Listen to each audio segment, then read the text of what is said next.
Mahilig ka ba sa biko? Yan, pasarapin natin yung biko mo. Yan, masarap at madali lang gawin. Patok sa negosyo. Kaya samahan ninyo ako sa paggawa ng biko. Welcome back to my channel. Let's start. Maghugas tayo ng malagkit. Yan, hugasan ng mabuti yung malagkit. 3 beses kong hinugasan yung malagkit. Depende sa inyo kung ano karami yung malagkit ninyo. Yan, until na mag-clear yung water. Yan, ganyan siya.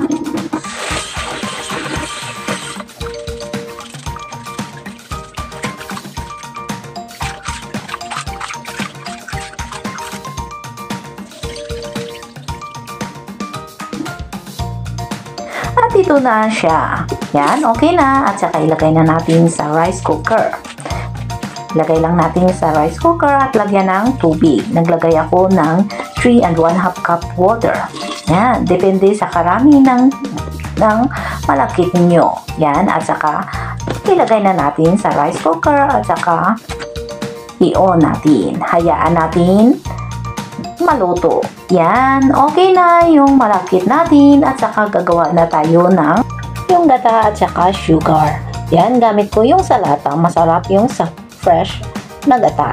At saka naglagay ako ng 5 bar na brown sugar.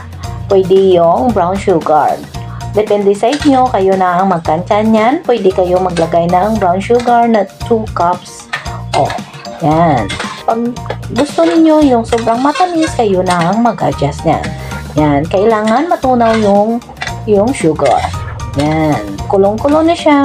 Yan, kailangan matunaw talaga yung bar na sugar. Yan, bago ilagay. Yan, kulong-kulo na siya. Yan, halong-halo na. Kumakapit na talaga silang yung sugar at saka yung gata. Yan, napakasarap. At saka ilagay na natin yung malagkit. Yung sinaing na malagkit. Ilagay lang natin at saka dahan-dahan sa paglagay kasi masakit yan pag natalsikan kayo ng asukal. Yan. At saka yung apoy, dahan-dahan lang kasi madali siyang masunog yan. Yan. At mabilis siyang mag-absorb. Yan, kailangan haluin lang ng haluin. Yan. Huwag tigilan sa paghalo until na kakapit yung sugar. Ma-dissolve siya talaga. Yan. Yan. Kasi mabilis yan ma-absorb. Haluin lang siyang mabuti hanggat matutuyo. Yan. Yan. Huwag tigilan kasi masunog. Yan. At saka masunog, hindi siya ma-absorb lahat. Hindi magpantay yung lasa. Yan. Napakasarap yan. Super bango. Yan. Kailangan may halong pagmamahal para masarap yung biko ninyo. Yan. Haluan ng pagmamahal at saka galingan yung pagngiti para masarap yung biko. Yan. Okay na yan. Pag lumalaban na yan, medyo mabilis-bilis na yan. Yan. Maganda kasi pag lutong-luto talaga yung biko natin. Lumalaban na siya. Sumasama na sa sandok natin. Yan. Yan. Okay na yan. Yan. Sumasama na yan siya. Lutong-luto na talaga. Yan ang masarap na biko. Simpleng biko. Yan. Kita niyo guys, lumalaban na. Yan. Yan. Pag ganyan, okay na yan siya. Lutong-luto na yan. Hindi yan madali mapanis pag ganyan. Pag luto yung biko ninyo, lutong-luto talaga yung biko ninyo. Hindi siya madali mapanis kahit hindi ilagay sa ref. Yan. Kahit sa lamisa lang, yan, ilipat na natin sa lalagyan natin. Nag-grace lang ako ng mantika para hindi tayo mahirapan sa pagtanggal. Yan. Ilagay lang. Kailangan malaki yung lalagyan ninyo para pantayin lang siya. Yan. Pantayin lang natin yan. Yan, para hindi tayo malugi. Yan. Ganyan. Pantayin ng mabuti. Yan.